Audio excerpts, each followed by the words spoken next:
Assalamualaikum warahmatullahi wabarakatuh. Saya Kulturnada Salsabila dari kelas 11 IPS 2 ingin mempresentasikan hasil kerja saya. Latar belakang penduduk Jepang di Indonesia. Awal pendudukan. Imperialisme Jepang tahun 1937 menduduki Cina, tahun menduduki Vietnam.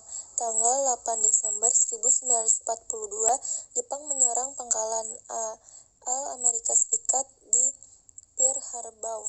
Sekutu membalas agresi Jepang dengan membentuk pasukan gabungan ABDACOM, Amerika, British, Dutch, Australian Command, yang bertugas melawan agresi Jepang di Asia Pasifik dipimpin Jen Terpoten.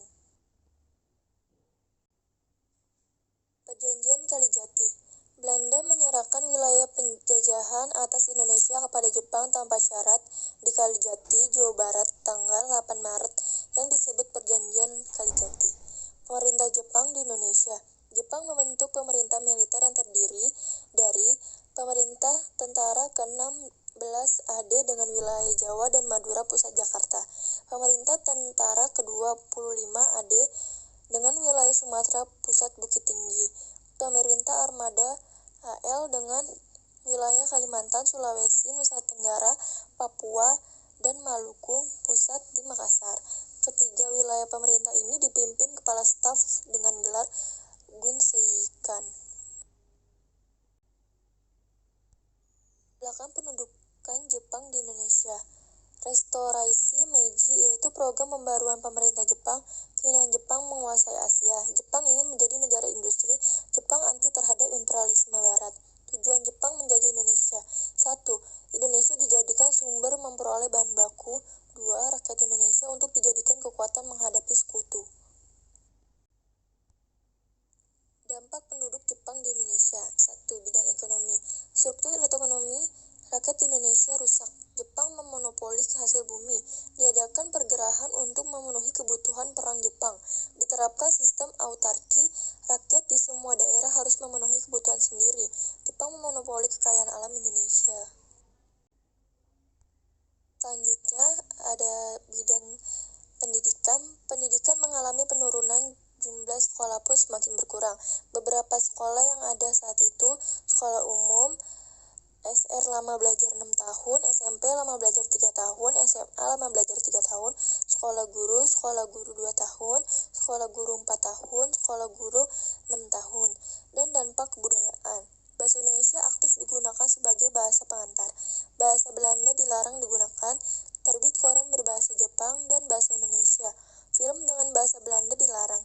Diberlakukan tradisi Seikei-rei, yaitu membungkukkan badan ke arah matahari terbit sebagai wujud penghormatan kaisar Jepang dan dewa. Selanjutnya ada dampak bidang birokrasi. Jepang mengatur negara penjajahan melalui Undang-Undang Nomor 27 tentang Aturan Pemerintahan Daerah, Undang-Undang Nomor 28 tentang Aturan Pemerintahan Shu Kepresidenan. Pembagian daerah menjadi 3 pemerintah militer. Dampak bidang politik. Di masa pendudukan Jepang, organisasi sosial politik dilarang dan kecuali MIAI, Majelis Islam ala Indonesia, karena dijadikan mitra sebagai sebagian besar penduduk Indonesia beragam Islam. Selanjutnya, di Oktober 1943, MIAI diubah menjadi Masyumi. Dan yang terakhir, bidang militer. Bidang militer bangsa Indonesia banyak memperoleh keuntungan dengan ditekankan pendidik. Seisin semangat berjuang. Bushido, kesatria berani mati. Didirikan organisasi militer peta pembela tanah air dalam kesatuan dikenal pangkat. Daidancho komandan batalion, Chudancho komandan kompi, Sodancho komandan piton, Budancho komandan regu, Giguyun prajurit sukarela. Dan juga dibentuk gerakan massa. Seinendan Barisan Pemuda, Seinentai Barisan Murid-Murid SD, Gakukotai Barisan Murid SMP, Fujin Seinentai Barisan Gadis-Gadis, Fujinkai Barisan Wanita, Keibodan barisan cadangan polisi, heiho, barisan cadangan prajurit, Romusa, barisan pekerja paksa.